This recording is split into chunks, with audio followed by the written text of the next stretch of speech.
ముఖ్యంగా వాణిజ్యకారకుడైన బుధుడు మీకు అనుకూలతకు వచ్చేసాడు. అంటే వాణిజ్యం అంటే వ్యాపారం చేయడానికి అనుకూలమైన గ్రహం. అదేవిధంగా సాహిత్యము, కళారంగము, రచన, సినిమా, నటన, దేనికి సంబంధించైనా సరే సమస్త సాహిత్య రచనా రంగానికి సంబంధించిన వారందరికీ కూడా బాగుంటుంది. ఇప్పుడు ఈ వృషభ రాశిలో ఎక్కువ మంది మోస్ట్లీ నాకు తెలిసి సినిమా డైరెక్టర్లు కూడా ఉంటారు. మీరెవరైనా సినిమాల గురించి ప్రయత్నం చేసేది ఉంటే ఇప్పుడు ప్రయత్నాలు చేసుకోండి. ఇప్పుడు అవకాశాలు వస్తాయి. ఎప్పటి వరకు అవకాశం ఉందంటే బుధుడు కన్యా రాశి లోపలికి వెళ్లేంత వరకు, అంటే ఇంకా ఒక 18 రోజుల వరకు మీకు ఈ అవకాశం అయితే ఉంది. కాబట్టి వృషభ రాశి వారికి ఉద్యోగ అవకాశాలు వస్తాయి, వ్యాపార అవకాశాలు వచ్చే అవకాశం ఉంది. 3వ స్థానంలో సూర్యుడు వచ్చాడు కాబట్టి గవర్నమెంట్ జాబ్ గురించి ప్రయత్నం చేసే వృషభ రాశి వారికి నోట్లో బెల్లం వేసినట్టుగా శుభవార్తలు అందుతాయి. తప్పకుండా ఇది కూడా మీకు కలిసి వచ్చే అవకాశం ఉంటుంది, గుర్తించండి. ఇది వృషభ రాశి వారికి కలిసి వచ్చేది. మరి కలిసి రానివి ఏమిటి అని అంటే, మీకు స్వక్షేత్రంలో గురుగ్రహము, కుజగ్రహం ఉన్నాడు. అంటే కోపము, అహంకారము, చిరాకు, పరాకులుగా ఉంటాయి. బద్ధకం ఒకటి, ఇంకెక్కువగా బద్ధకం వచ్చి పట్టుకుంటుంది.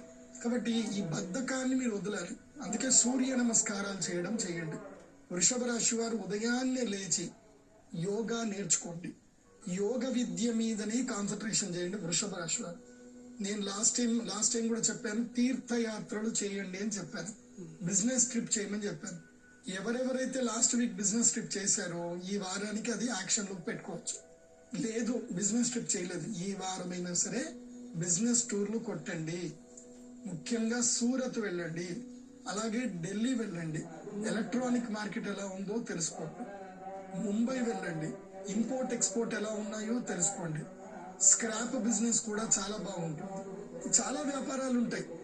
కాబట్టి వ్యాపారం చేయాలన్న ఉత్సుకత, ఆలోచన ఉంటే ఇప్పుడు వెళ్ళండి. విద్యాయోగం కలుగుతుంది, అంటే వ్యాపారానికి సంబంధించిన జ్ఞానం కలుగుతుంది. కాబట్టి నేను వృషభ రాశి వారికి ఒక పరిష్కారం చెప్తాను, జాగ్రత్తగా తెలుసుకోండి. మీకు గురుగ్రహం యొక్క బలము లేదు కాబట్టి గురువు అనుగ్రహం గురించి పూజ్యాయ రాఘవేంద్రాయ సత్యధర్మరథాయ చ భజతాం కల్పవృక్షాయ నవతాం కామధేనవే అని ఈ రాఘవేంద్ర స్వామి స్తోత్రమును 1008 సార్లు ఈ శ్లోకాన్ని మీరు జపము చేసుకోండి. మంత్రాలయంలో రాఘవేంద్ర స్వామి వారి దర్శనం చేసుకోండి. ఒకవేళ వీలుంటే కాదు, వీలు చేసుకొని మరి దైవ దర్శనము ఉడిపి క్షేత్రానికి వెళ్ళండి. అక్కడ అన్నప్రసాదం, అక్షయ పాత్ర అన్నప్రసాదానికి డొనేషన్ చేయండి. మీ జీవితంలో రావలసిన కష్టాలు రాకుండా ఆ కృష్ణుడు తన కవ్వాన్ని పెట్టి ఆపేస్తాడు. చూడండి, అంత శక్తి ఉంటుంది కృష్ణుడికి. ఉడిపి కృష్ణుడికి చాలా శక్తి ఉంటుంది. కృష్ణుడిని నమ్ముకుంటే కష్టం ఉండదు, గుర్తుపెట్టుకోండి. ఉడిపి కృష్ణుడి దర్శనం చేసుకోండి, అక్కడ అన్నదాన సేవ చేయండి తప్పకుండా. ఇక మిథున రాశి గురించి తెలుసుకుందాం.